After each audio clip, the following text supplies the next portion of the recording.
नमस्कार। आज का मोटिवेशनल वीडियो है स्ट्रेटजी और एक्शन दोनों मिलकर के काम करते हैं। जीवन में स्ट्रेटजी बनाना बहुत ज़्यादा ज़रूरी है।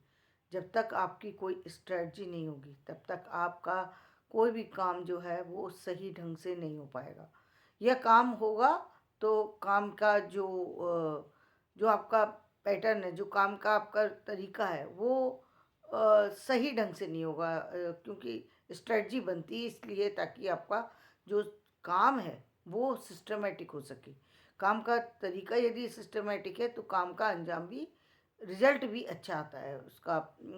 यदि आप किसी का परिणाम, और सबसे बड़ी बात यह है कि आपने स्ट्रेटजी बनाई किसी चीज़ की, आपने उस पर काम करना शुरू किया। अब तो काम कब करेंगे? जब पहले स्ट्रेटजी बना करके उस पर एक्शन जैसे कि आपने शुरू किया तो आपका उसका परिणाम भी देखने को मिलेगा। कुछ लोग स्ट्रेटजी तो बहुत सारी बनाते हैं, बहुत सारे बनाते हैं और उस पर लेकिन केवल वो स्ट्रेटजी उनकी कल्पनाओं में रह जाती है। उस पर एक्शन कभी भी नहीं लेते, क्योंकि एक्शन का लेना बहुत महत्वपूर्ण है। यदि आपने स्ट्रेटजी बना ली लेकिन आप उस पर एक्शन नहीं ले रहे, जैसे आपने कभी कभी सामान्य उससे ढंग से समझें, कभी कभी अपने बच्चों को देखा होगा। अब हम अपना डेली डेली रूटीन बनाते हैं, वो एक एक सामान्य स्ट्रेटजी, सामान्य स्टडी करने के लिए एक डेली रूटीन बनाते हैं। लेकिन वो डेली रूटीन जो है वो पेपर पे होता है। पेपर पे लिखते हैं 7 से 9 बजे तक हम स्टडी करेंगे, लेकिन 7 से 9 बजे तक वो सो रहे होते हैं। 9 बजे वो उठ करके अब शुरू करते हैं लाइफ को। अब आपने 9 बजे से बनाया था साइंस का प्लान, आपका 2 घंटे का जो इंग्लिश का प्लान था वो तो ख़त्म कर दिया आपने। अब क्या करेंगे? या तो 2 घंटे का जो साइंस का प्रोग्राम था उसको कैंसिल करेंगे या उसको आधा करेंगे। तो यानी आपका एक्शन जो है वो बराबर नहीं है, तो आपका परिणाम भी बराबर नहीं आएगा। इसका मतलब ये है कि ये जिस तरीके से एक छोटे से काम के लिए स्ट्रेटजी बनाई जाती है, किसी बड़े प्लान के लिए, किसी बड़े प्लान के लिए, कोई बड़ा सक्सेसफुल इवेंट करने के लिए, कोई बड़ी ऑर्गेनाइजेशन बनाने के लिए, किसी बड़े चीज़ का डेवलपमेंट करने के लिए, उसके लिए स्ट्रेटजी प्लान की जाती है कि किस तरीके से उस काम को किया जाएगा। क्योंकि एक बड़ा काम जो है 3 से लेकर के 5 साल के बीच में कंप्लीट होता है, ऐसा मेरे देखने में आया।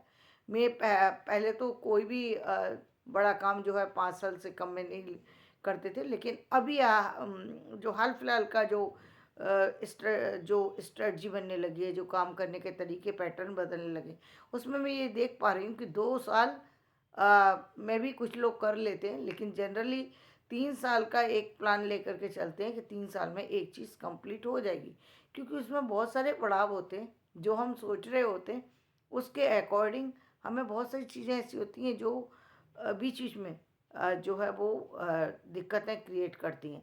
तो उन सब चीज़ों को भी लेकर के चलना पड़ता है, या फिर हमें अपने लिए भी समय में निकालना पड़ता है, परिवार के लिए भी निकालना पड़ता है और चीज़ों को देखना पड़ता है। कभी कभी वो चीज़ें जिसको आप काम को अंजाम देना चाहते हैं, वो बड़ा बड़ा जो काम करना चाहते हैं उसका उसका कई बार एक्सपेरिमेंट भी करने पड़ते हैं। बहुत सारी चीज़ें होती हैं जिसके कारण 3 साल तो मिनिमम है।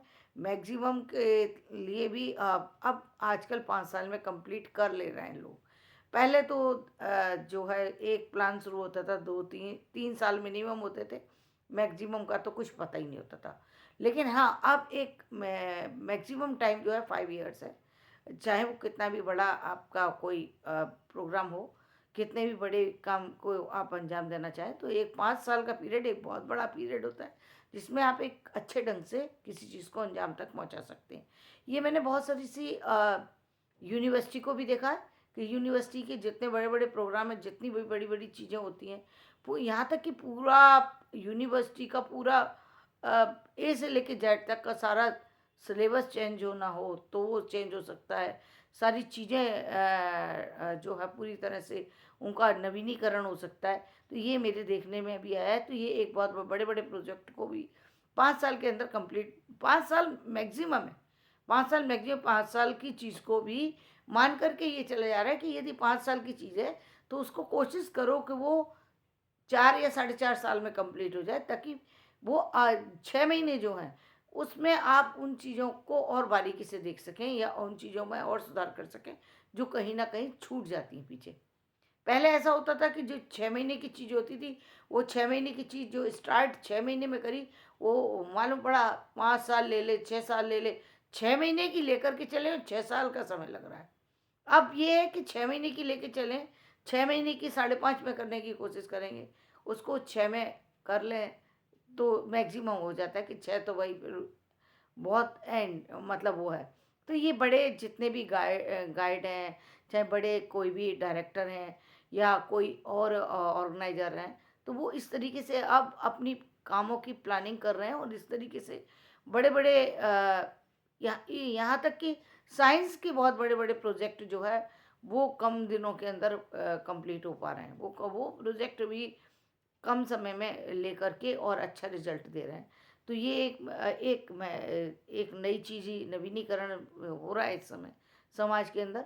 और यदि आपका प्रोजेक्ट दमदार है, यदि आपकी प्रोजेक्ट फाइल यदि हर तरीके से सही है, तो ना तो पैसा मिलने में दिक्कत है, ना ही उसको अप्लाई करने में कोई दिक्कत है। प्रोजेक्ट फाइल अच्छी होनी चाहिए। वो प्रोजेक्ट फाइल जो उसके जानकार हैं, उनसे ही तैयार कराई जानी चाहिए, क्योंकि कहीं न कहीं यदि आप हर काम की ज़िम्मेदारी आप खुद लेना चाहेंगे या खुद से करना चाहेंगे, तो आप बहुत सारे से ऐसे पॉइंट को छोड़ सकते हैं जो बहुत महत्वपूर्ण हो। तो प्रोजेक्ट फाइल हमेशा जो प्रोजेक्ट को बनाने वाले हैं, जो उसको ऑर्गेनाइज़ कर रहे हैं, उन्हीं हाथों में देना चाहिए जो उनको सिस्टमैटिक ढंग से बना आप। हाँ, आप यदि उसमें आपकी पकड़ अच्छी है, आप जानकार हैं, आप उसको ध्यान से एक बार स्टडी कर सकते हैं, उसमें कमियों को दूर कर सकते हैं, यदि आपको बहुत बड़ा अनुभव है तो। लेकिन हाँ, जो हाथ दिन-रात काम करते हैं, उस काम में उनकी महारत हासिल है, तो हमेशा जब भी आप किसी बड़ी चीज़ की स्ट्रेटजी प्लान करें, तो उसमें उन हाथों का सपोर्ट लेना चाहिए, जो हाथ बहुत ज़्यादा मतलब अ, उस काम में सफलता पा चुके हैं। उन हाथों का ज़रूर सपोर्ट लेना चाहिए, क्योंकि हम पैसा तो खर्च करता है, इंसान पैसा हर जगह खर्च करता है। यदि पैसा खर्च करने के बाद रिज़ल्ट बहुत अच्छा आ गया, तो ये बहुत बड़ी बात होती है। पैसे खर्च करते रिजल्ट अच्छा नहीं आता, इसलिए क्योंकि आप कहीं न कहीं स्ट्रेटजी में कमी है, कहीं न कहीं हम जो है अपने काम में हैंकी-पैंकी करने लग जाते हैं, तो वो क लेकिन जब हम पूरे ग्रुप के साथ एक काम को अंजाम देना चाहते हैं और उस पर एक्शन ले लेते हैं, तो हमको और किसी भी चीज़ में हमें दिक्कत नहीं आती। ऐसा आप आगे यदि आप देखेंगे किसी बड़े काम को करने में, तो आप देखेंगे वो काम आप आसानी से कर गए, जिस काम की आपने कभी कल्पना भी नहीं की थी। तो वो काम आप कर सकते हैं। ऐसा कुछ नहीं है कि काम नहीं कर सकते, क्योंकि मेन बात जो आजकल जो सबसे बड़ी आ रही है देखने में, वो ये आ रही है कि यदि आप टेक्निकली कुछ चीज़ों को जानते हैं, यानी थोड़ा-सा आपको यदि कंप्यूटर की थोड़ी-सी अच्छी नॉलेज है, तो आप बहुत बड़े-बड़े प्लान को हाथ में ले सकते हैं, बहुत अच्छी तरीके से उनको कंप्लीट कर सकते हैं। इसमें किसी तरीके से आपको विचारने की ज़रूरत नहीं है। हाँ, ये ज़रूर है कि आपको वो प्लान मिलेगा अ, उसी डिग्री की वजह से, जो डिग्री अपने मतलब उस चीज़ के लिए महत्वपूर्ण होगी। भाई आप इतना बड़ा प्रोजेक्ट ले रहे हैं, हर किसी को तो नहीं मिल सकता। यदि आज मैं चाहूँ कि साइंस का कोई बड़ा प्रोजेक्ट मैं ले लूँ, तो मुझे कैसे दिया जा सकता है? मुझे तो नहीं दिया जा सकता।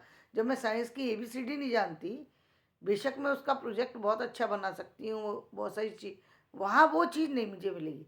लेकिन हाँ, जो मेरे सब्जेक्ट की यदि कोई बड़ा प्रोजेक्ट है, कोई बड़ा उसमें मैं कोई बड़ा काम करना चाहती हूँ, तो हाँ, मुझे पक्का यकीन है कि उस काम के लिए वो यदि लगेगा उनको कि मेरी प्रोजेक्ट फाइल सही है, तो वो लोग शायद जो है उस काम को के लिए मेरा सहयोग देंगे। तो अब मुझे ये तो अपनी क्षमताओं को तो परखना ही होगा कि भाई हम जिस काम को करने जा रहे हैं उस काम के लायक भी हैं या नहीं।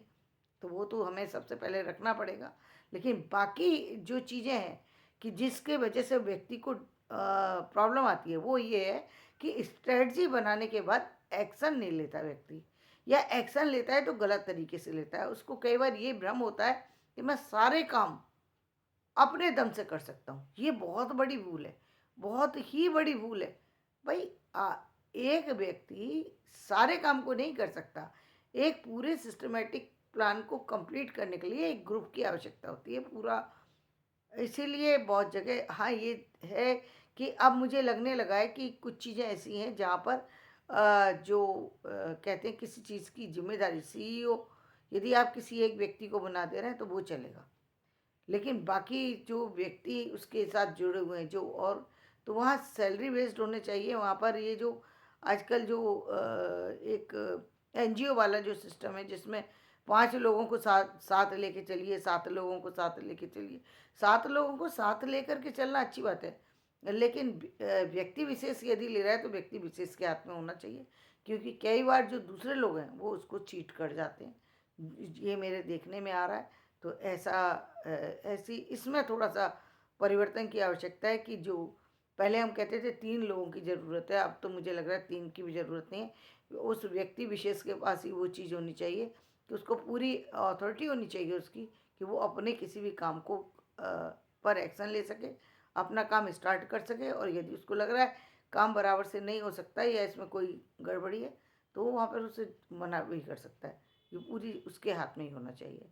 क्योंकि यदि बहुत सारे लोग उसके एक काम के अंदर जुड़े होते हैं कई बार, तो वो लोग कई बार बहुत सारी चीज़ों को आगे बढ़ने से भी रोक देते हैं। कई बार यदि सहयोग दें तो बहुत अच्छी बात है, लेकिन आजकल ऐसा भी देखने में आया है कई बार मैंने तो 2-3 प्रोजेक्ट में मुझे दिक्कत आई है, तो इसलिए मुझे लगने लगा है कि शायद इस तरह की दिक्कत भी इंसान को फेस करनी पड़ सकती है। वो फैमिली की तरफ से भी हो सकती है और वो बाहर के लोगों की वजह से भी हो सकती है।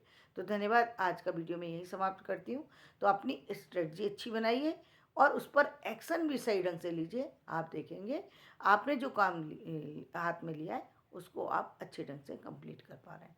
धन्यवाद। मेरा वीडियो पसंद आए तो इसे लाइक करें, शेयर करें और सब्सक्राइब करें।